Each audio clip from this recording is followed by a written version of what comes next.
Hey everyone. Thank you so much for joining me again on the That's It, That's All channel. That's it, that's all. This is once again Composy, and as you can tell from the title of the video, we're going to be talking about again one of our very favorite subjects here on the channel, The View, and this is about the show from today, the 23rd of April.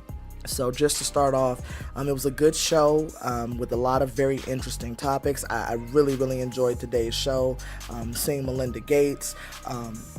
Actually, you know what? I think that's what I want to do. I'm going to work backwards in the show because the juiciest portion of it was the hot topics, and in particular, the very first topic that they started with. For me, that was what I really was... Actually, I went back and watched that particular segment, I think like 2 or 3 times, because there were some things that I wasn't quite clear on. I had to get some clarification, but we'll get to that a little later. So let me start with Melinda Gates. That was really interesting, what she's doing. I think it's amazing that, first of all, I didn't know that she and Bill had the largest foundation. That's amazing. There are a lot of foundations out there and charitable organizations, and for them to have the very largest foundation, that is really saying something. I think it's amazing what she, and I believe she also mentioned Warren Buffett was in this pact with her, along with some other I guess it's billionaires that are pledging to donate 50% or more of their wealth, either after they pass or during their lifetime. I think that's an amazing thing. I am going to be doing some research. I'm going to be conducting some very serious research, because if they're giving away that kind of money, there are a lot of people that are right here in this country that need a lot of help and that need a lot of resources, and a lot of us have some ideas on how to get those resources to them, or even how to just increase the access to the resources that they have.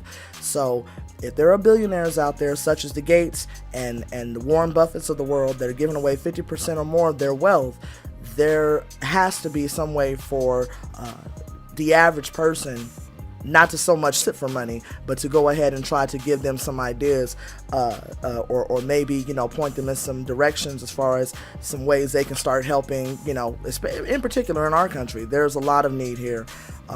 So I'm gonna have to do some research on that, and I'll make a video about it as soon as I do, and kind of get back with you guys on that. So outside of that, I didn't really, that was pretty much all for Melinda.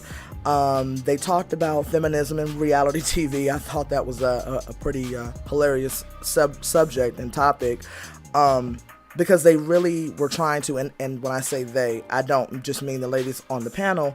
It seems like the question is kind of being posed in a very much one way or the other, black or white situations. And for me, it really is not a yes or no, black or white situation. In some ways, the Real Housewives, these do showcase strong women in a lot of ways. Most of the women that are on those franchises, they're entrepreneurs, they're business owners, they're devoted friends, they're devoted wives, they're devoted mothers, daughters, whatever else the case may be. So there's a lot of strength in that show as well with these women.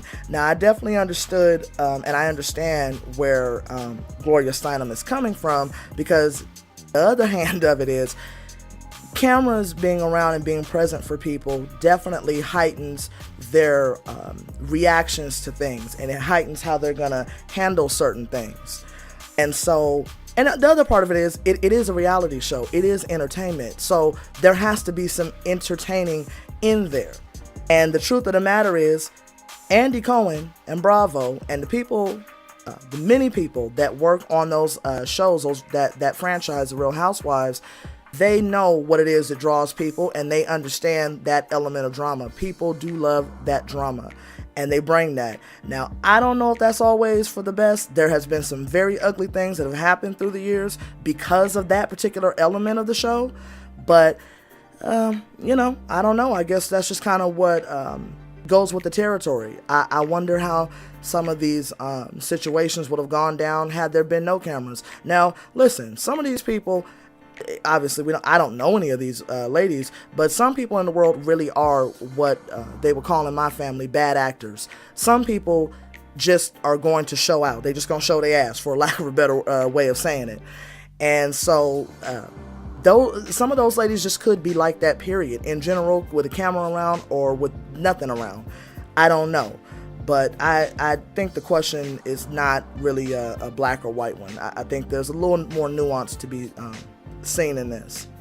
Now, the height of what I want to talk about, and to me what was the height of the show, is when it's in the first segment, again, like I mentioned earlier, when they were talking about voting rights. And I'm sure if you watched the show, you heard the clip of Senator Sanders and how he feels on voting rights for prisoners, for current prisoners as well as for ex-felons. And if you didn't, I'll just recap it.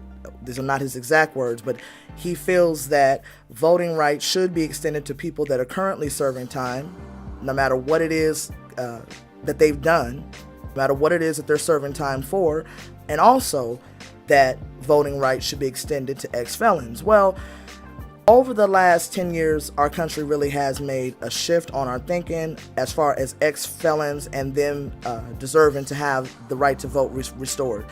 Most of the country is kind of like on board with that at this point. I mean, even in Florida, they just passed that law where my gosh, I don't want to say the number wrong, but it's going to be, I believe it's tens of thousands of people that are going to be regaining the right to vote. And that's historic. That's a lot of people disenfranchised. And understand, when we're talking about voting, it does not take 1 million votes to put anyone in office. If only 5 people vote on this particular race, guess what? The majority of those 5 people are going to win. And that's all it takes. Some of us wonder how these people get in these positions in our local counties and our sheriffs and different things like that. And sometimes even our state and representatives and things like that. Well, that's how. Because not everybody votes, but the ones who do, the majority is going to win that. Now, obviously, the Electoral College is something totally different, and I don't even want to go anywhere near that right at the moment, because we know that's a very antiquated system that simply is not working, and it hasn't worked. That, again, that's a whole other thing.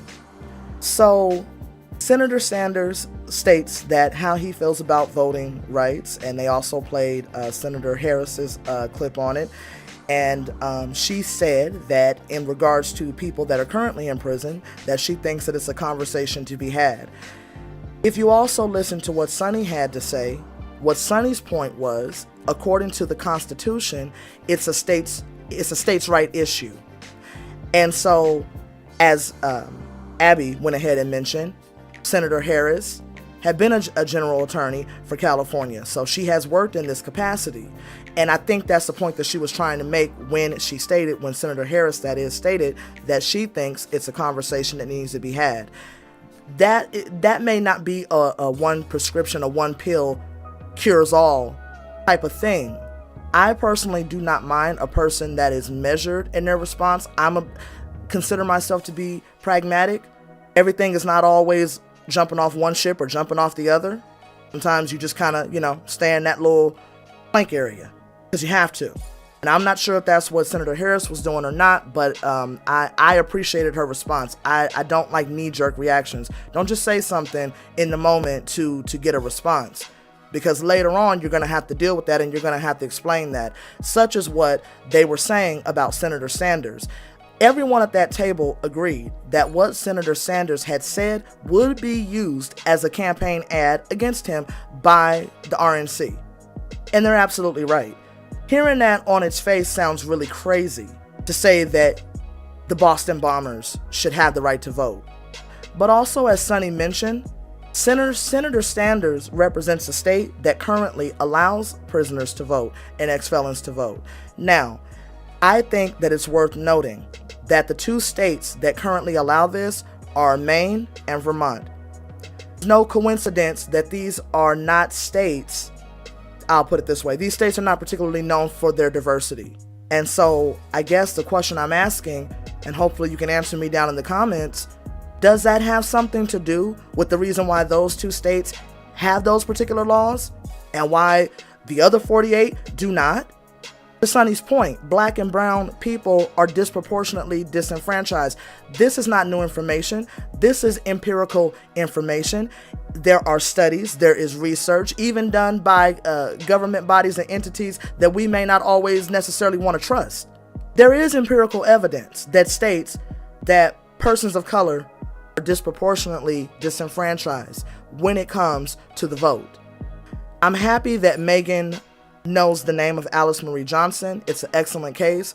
Meghan should also understand, though, for every one Alice Marie Johnson, there are 100 more. And so I think that's what Sunny was trying to get to. I think that's the point she was making. Well, how do you feel about the people in Vermont that are voting now that are in prison? How do you feel? Because it's happening now. So never mind a hypothetical. I noticed that Meghan could never answer that question. She never did answer that. Also, Senator Harris did not say that the Boston bomber should have the right to vote. And I'm not sure, I'm kind of blanking right now. I'm not sure if it was Meghan that said that or if it was Abby. But she didn't say it. She said that it's a conversation to be had. Meghan also stated that she feels people like her are feeling disenfranchised because it shouldn't be hard to draw a line between low-level offenders. And again, she mentioned, I think, Miss Johnson's name at least about 3 times, which is excellent name check. But there are a lot more people that are going through what Miss Johnson has gone through, and they have been disenfranchised to vote for many years. So what about people whose right to vote was taken away? You cannot get that time back. They give people money in restitution. I don't know if that's going to happen with her, but Jesus, I hope that something, she is out of jail, and that's the best thing. She has her freedom. But there is no restitution that can put years back on your life. They don't have a way of adding seconds, minutes, days, weeks, or months to your life. So what about people like Alice Marie Johnson that spent years in jail, and all of those years went by that she was disenfranchised from the vote, and she should not have been? Meghan says she feels people like her feel disenfranchised. How do you feel disenfranchised? From what? You were never a Democrat, Meghan. You've been very clear about that. You're a conservative. You're a strong conservative. You're a national security conservative. You're a pundit. You've been very clear about the role that you play. And now, today, you want to say that because of what Bernie Sanders said, you feel disenfranchised? I would argue that either you've been lying to us about where you stood before on your conservatism, or you're lying to us today. Because the truth of the matter is, and like she continued to huff, Kamala's answer, well, that's not good enough for me. That's not good enough for me. Is there anything that Kamala would ever say that would be good enough for you, that would earn your vote? Honestly. Because you continue to say that the Democrats are going so far left. But again, you were never a Democrat. So you really don't know if the Democrats have gone that far left. The truth of the matter is the Democratic Party, the base of the party, has been far left. The leaders are just now catching up. But because you're not a Democrat, you don't know that. What you should feel disenfranchised from is Donald Trump and your Republican GOP party. I don't know why I said GOP and party, because that's redundant, but you know what I mean. Now, I do agree with her on this. It's not hard to draw a distinction between a low-level offender and a terrorist. I, myself, am not at all comfortable with the thought of all prisoners being given the right to vote for a lot of reasons. Some of them are in there for some very, very heinous crimes, and they should be there. The other side of it is, like I said, there's the argument to be made that there are people in there that should not be, but because they're going through a legal process, they're losing time off of their life, and they're losing their right to vote. So I agree with Senator Harris. This is a conversation to be had. I don't think this is just a one-hitter quitter. It's a conversation to be had. And I also thought it was funny. She said it should not be. Well, she didn't say it. She screeched it. She yelled it. And I'm not one who really likes to use a term like screech, with a woman. That's like a real sexist type of thing. It's real misogynistic. But when she was talking to Whoopi, when Whoopi started to make her point, she literally sounded and looked like she was going to cry. And I do believe she did dab her eye. Yes, she did.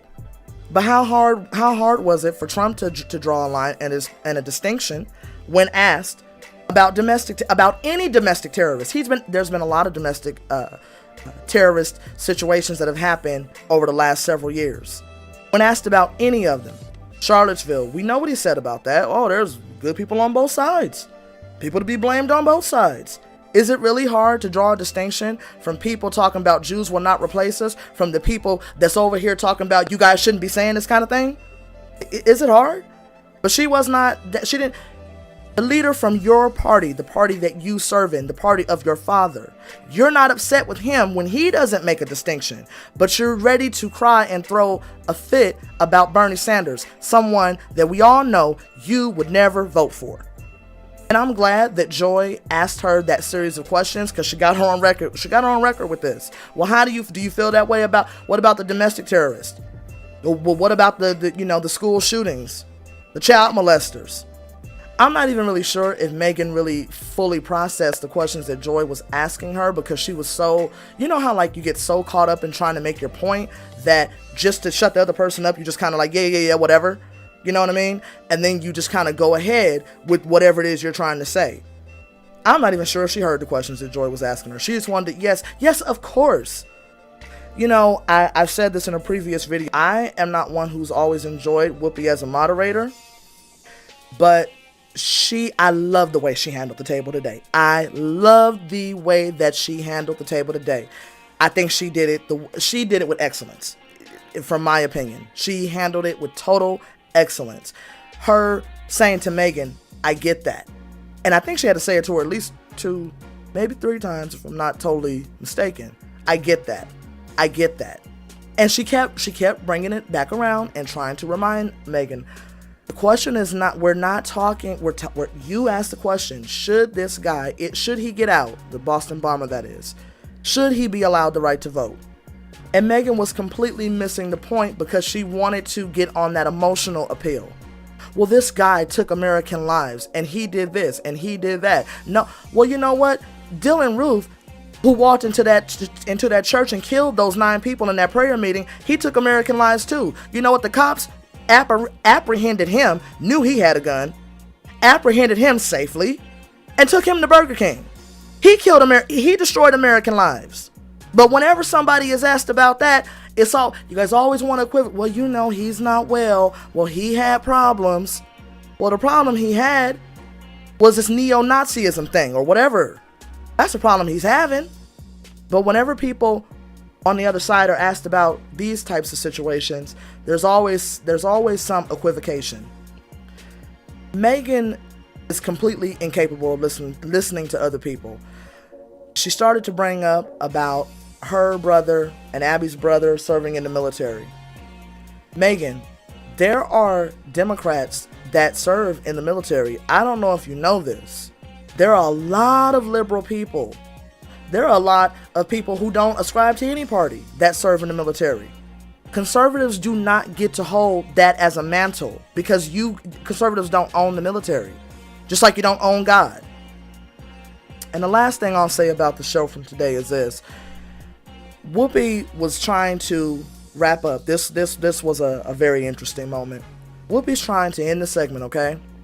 And Sunny kind of jumps in there. Well, what she jumped in there with is she was trying to ask Meghan again how she felt about the current situation of persons in Maine and Vermont being able to vote.